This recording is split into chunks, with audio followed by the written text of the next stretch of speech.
In the middle of Bangalore sits a small green oasis. And in that slice of green calm, the traditional art of heritage woodblock printing, once found all through this part of India, but now rare, is finding a fresh energy in the hands of a new generation of artisans. This is Tharangini, and I've been invited to meet Padmini Govind, the second-generation caretaker of the craft and the person who's in charge around here.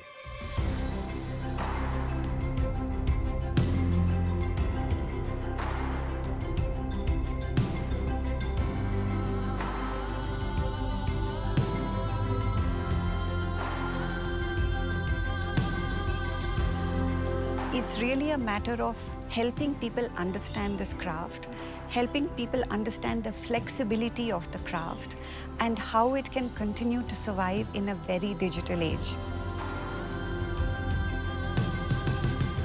Woodblock printing has been in India for many centuries, even from the 10th century.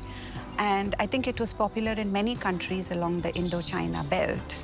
But over time, it's diminished. We are the last heritage woodblock printing studio in Bangalore, in South India.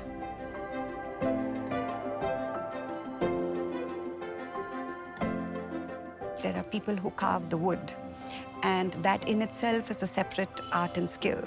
Then you have Banu, Yashodhara and team who mix the dyes. Now, if the dyes are not perfect, then the fabric is not going to be what you want it to be. And you have the people who actually do the printing, one block at a time. And finally, you have the people that do the curing, the finishing. So unless all these hands clap together in unison, you're not going to get your end fabric.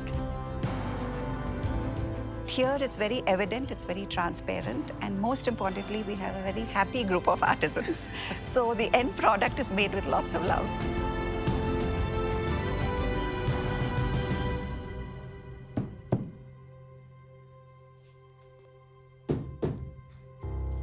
This is where block meets fabric, and we have beautiful organic dyes that have been customized for this project. Yeah. And as you see, these blocks are all hand-carved with teak wood. So this is a 4-part block. One is the block that Satish was printing. Then you have the outline, and you have these 2 parts. It's much like layers that you have in software. Creates multiple layers of a design. This is similarly creating multiple layers, except it's in hand-carved teak wood. Yeah. Takes a little longer. We have one of the largest private archives of blocks. We have more than 6,000 blocks. I've filled my dad's house with blocks. But this block itself, we purchased in the 70s. We have blocks that are 85, 90 years old that we still use today. Yeah, right. So the quality of craftsmanship and the quality of wood makes it a very long-lasting tool. Yeah.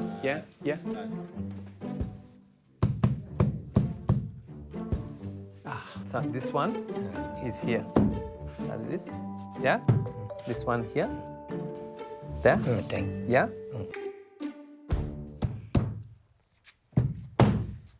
Oh, okay. Okay. This one here. This line here. Like this. Yeah, okay. And this one. A bit more. This way. Yeah. And what do we... Yeah. Okay.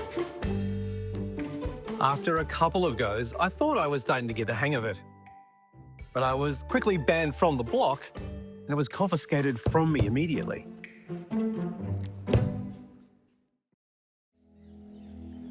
Initially, when we started, I remember my aunt used to live in Delhi, and there was a big colony of block makers in and around Farrukhabad belt, and we used to ship hundreds of blocks to Bangalore by train. Those blocks represented a certain segment in time where perhaps there were more Mughal and Persian influences in design.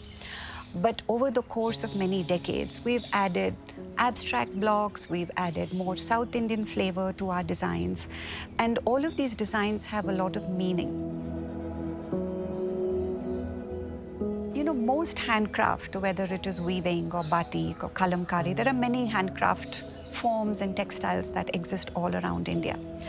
If you look at their inherent processes, they're all inherently sustainable because they promote reuse. Since artists were working in rural cities and very small villages, they would not want to waste precious natural dyes or raw materials. It's only over time where things became more automated that the sustainability elements may be tapered off. People will say handmade or organic or hashtag sustainable. Anybody can put hashtag sustainable. But unless we reprove our authenticity, it's very difficult to differentiate yourself as a small producer. We are the only artisan studio in India to have Nest Ethical Fair Trade certification. We are completely organic. We are also net zero. You need to keep the traditional language, those roots, and be respectful of that. But you do have to be contemporary. Yes. Yeah. Our collaborations are open to anybody who loves woodblock printing and has a respect for the craft and the respect for the artisans. I want to ask you about the materials you use, because they are quite special, and you make, as you say, they're all sustainable, all organic. Tell me about something like the dyes. It's very challenging. It's like a gourmet chef in a Michelin restaurant, perfecting recipes. Sometimes people will walk around the garden and pick up a leaf and say, I want this leaf green. Now, digitally, it's very simple to do. You pick a Pantone shade. There are any number of software. And now with AI tools, it becomes even easier to just scan and get a perfect Pantone shade. But when you're doing it this way, it's all hand mixed. And I think some of it also is to educate the customer that this patch of green is going to look great, but the next batch of green, maybe because of the weather, maybe because of the ingredients, might look slightly different, and that's okay. Yeah. It's still going to be green and it's still going to be pretty. Sometimes I think we have to reprogram ourselves because we are so used to perfection, symmetry, consuming things a certain way, that it's good to deprogram that and to enjoy things for their imperfection too.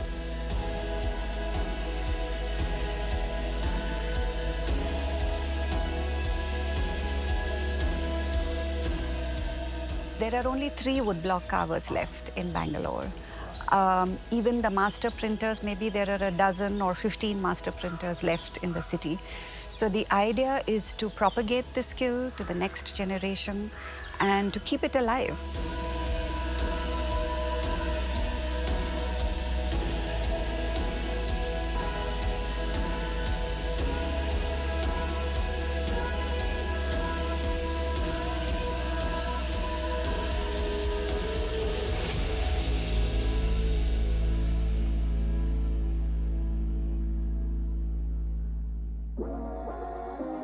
I love to make something, to create something that makes me happy.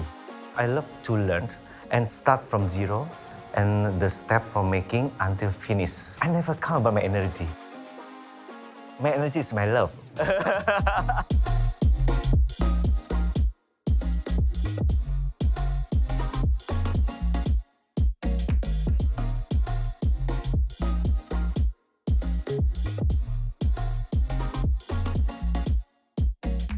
I got idea from everywhere. Yeah. To capture something that I love. Even not shoot for my style, I love to know and to learn it. Almost every night I have a vision, something like I want to make something. How come my creation can be worn by the US, the celebrity? I never dreamed that. Yeah. Until Madonna wear my tiara, I never dreamed that. Become a designer, I never dreamed before. Just let God guiding me. This is me, this is my creation, this is my life and my love.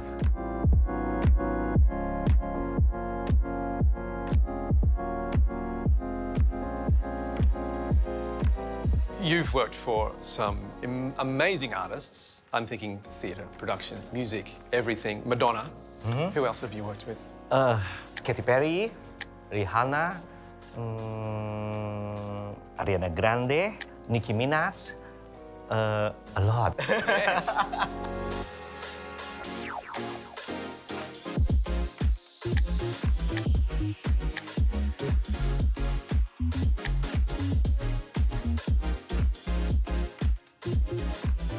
This is from the recycled paper. Recycled paper? Yes, the paper, and then I using a weaving by Indonesian traditional for the chairs. And then this is a story that mother saved orangutan, it's monkey in Kalimantan. The all details you are using, I'm learning from Kalimantan. It seems to me every piece has a story. This is a technique, Indonesian technique, is called dodok. Dodok is with the hammer. Yeah. And then this is a filigree. Filigree is a tiny wires. They'll make it by hand and then make it something brown, something like that. These are two techniques from Indonesia. I like to explore what I've got. I can see you have no real limits. You sort of move where... I never limit myself. Yeah.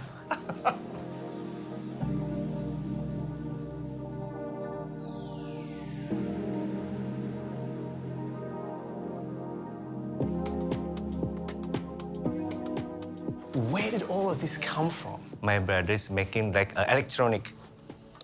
I found something interesting. I don't know how I want to continue to experiment. I bought like a beads, and then the glue, a pen, something simple, and a wire. Just I make a simple one. I will show you. Yeah. The first tiara that I made. So simple and so light. So you start with a model, a drawing, a photograph. How do you start? When I start, I never think of that. I just free myself.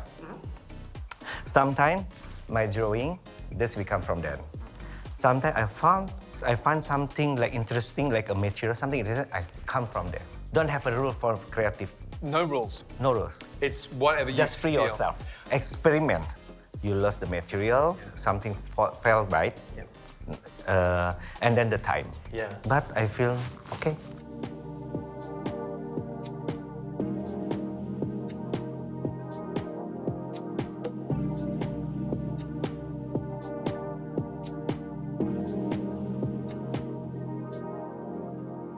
This is my original tiara, the first tiara. It's a very precious object. It's so simple, so light.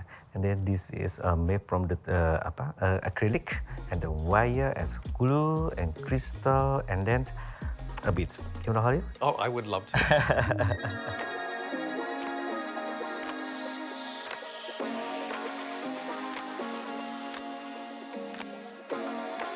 Who is your ideal client? Okay, for the star, maybe Madonna, because I love her a lot. That must have been very tough, though, to work for someone like Madonna, with such an enormous background in creativity and life and colour and all of that. It's heart attack. It's heart attack. Yes, because I have a news, my email, Madonna asking you to make something for her. Oh my God, Madonna, oh my God, I cry. I cried because I love Madonna, right? What should I do? Oh my God, no, Madonna just giving you a trust for you. Huh? Just said, go for it. Yeah, just go with it. And then I don't know. Yeah. Madonna is a queen of pop. And then she always got a lot of inspiration for the cross, from the cross, right? Yeah. I mix together and make a tiara and full of cross. Okay. Just that. Onto something. And she was happy. Yes. Yeah. Yeah.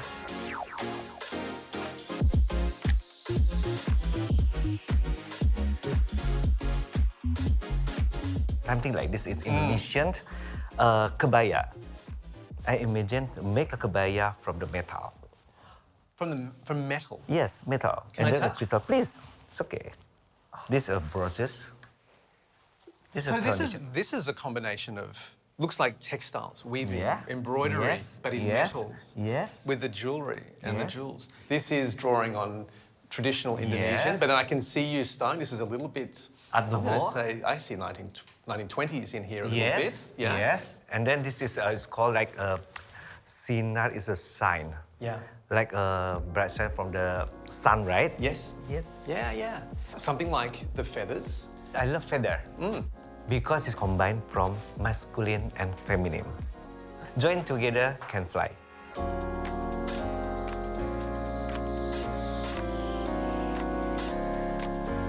I'm struggling to even put your work into a category of design.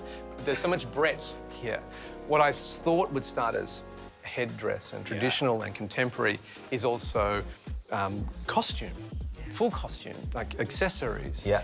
lights. Yes. Is there any limit to what you will or will not design? I never limit myself that God already giving to me. When you think of design, what to you is really good design? When you love it. When you love it. Yes, when you love it. Because you make it from your heart, right? I love that. Hopefully, people can love it too.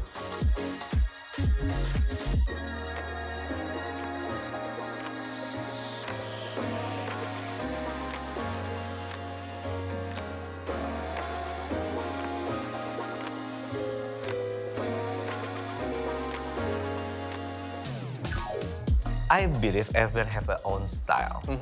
If you're happy with your style, I believe when you love it, just go it. Okay. And then you can find what style is now updating suit for you. I let God guiding me. Okay. Yeah, just free myself. Yeah. I don't want to think hard. Rinaldi's designs are so much more than fashion.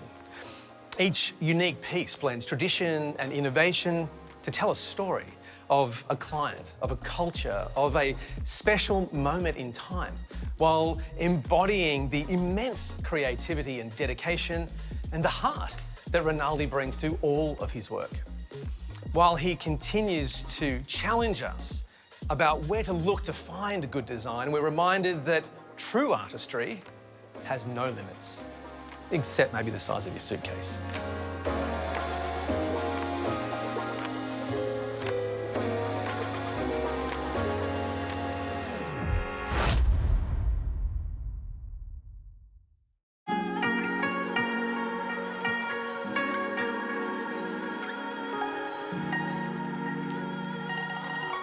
If you look at the length and breadth of the country, from north to the south or east to the west, every region has its own mats and basket making techniques across India. And it's a fascinating journey to see that how amongst so many other crafts, basketry and mat making sort of takes the back seat.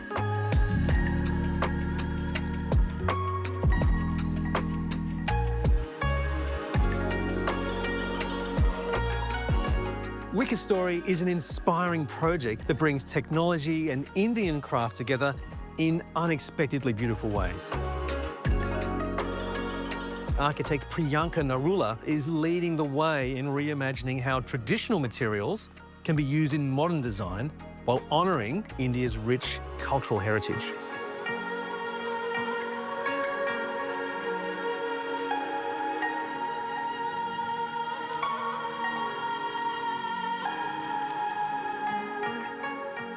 We definitely never wanted to make just a light or just a furniture piece. That never was the intent when we began out, and that still continues. So it's always a sculpture piece which says that, hey, let me be a light, or let's make a sculpture seating as well. Because by the end of the day, as architects, you are looking for functionality in everything, every line that you draw.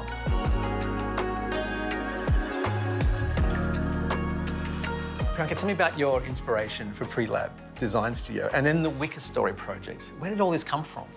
Organic geometry and fluid geometry was always sort of in our mind when we started a design practice. I would have wanted to do that in architecture, and that's what I wanted to do in Wicker Story. It was set up with the intent to explore and experiment materiality and different typologies in architecture. Being a young practitioner, it was always very difficult to find people who would invest into my projects and into my experiments.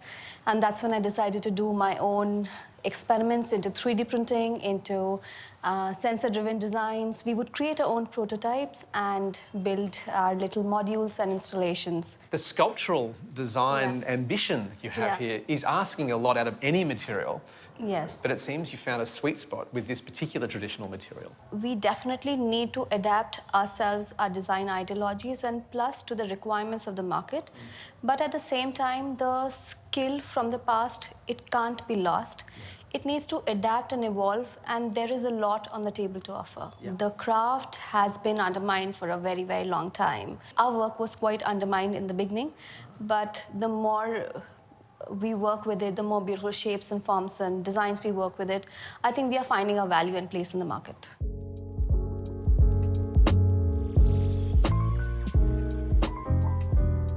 People loved our work, people loved our designs, but they're like, oh, you know, it's outdated, it's old. My grandfather had it.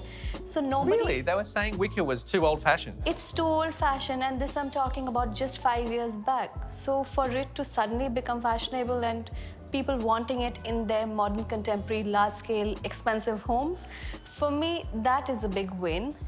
That do the right thing with the material and it gains value. The joy of seeing the material and the craft doing what it did the best. And we kept going from one piece to the other and realized that there's so much more. There's a lot more in terms of not just the material, but the form or even the craft. It sounds very much like the entire project is sort of blossoming. You've explored the technique and now you're finding all of these places where it can land. Yes. All these different scales of operation that are now in front of you to work on. That's very exciting. We weren't just making objects, but we were also making solutions for spaces.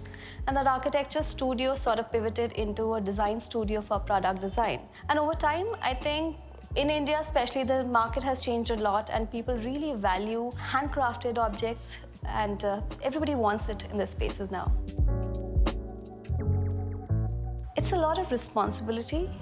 Everybody that we're working with has been in the industry for nearly 30 to 40 years. There's a responsibility not just in terms of establishing a certain idea or thought for design and craft, but also where does it head forward to? Because in India, for most crafts, this is the last generation of skilled weavers or craft people that are left. So where does it head to? Is there a next generation to it? So for us, the questions are not about big business, but it's about the future of the craft itself. Weaving has become our specialty and we are able to create these beautiful surfaces in neutral or in colored canvases. But internally, the skeleton is where we do the engineering. And it can be natural cane, it can be metal, it can be wood, it can be plywood. And this engineering of the internal framework sort of allows us to tackle different scales and different functionalities. So our objects can be lighting, it can be large-scale art installations, it can be furniture pieces, it can be partitions. It can even be perceived as a full-scale interior space.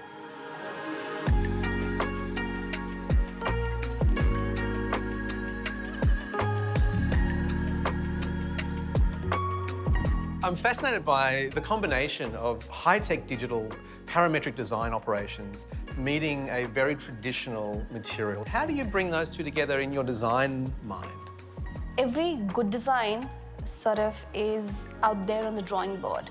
It can be ambitious on the drawing board and on a computer, but how do you realize it? That translation between the digital and an idea to that of a concrete reality, that translation is where the difficulty lies. And we found our solution in this handcrafted material.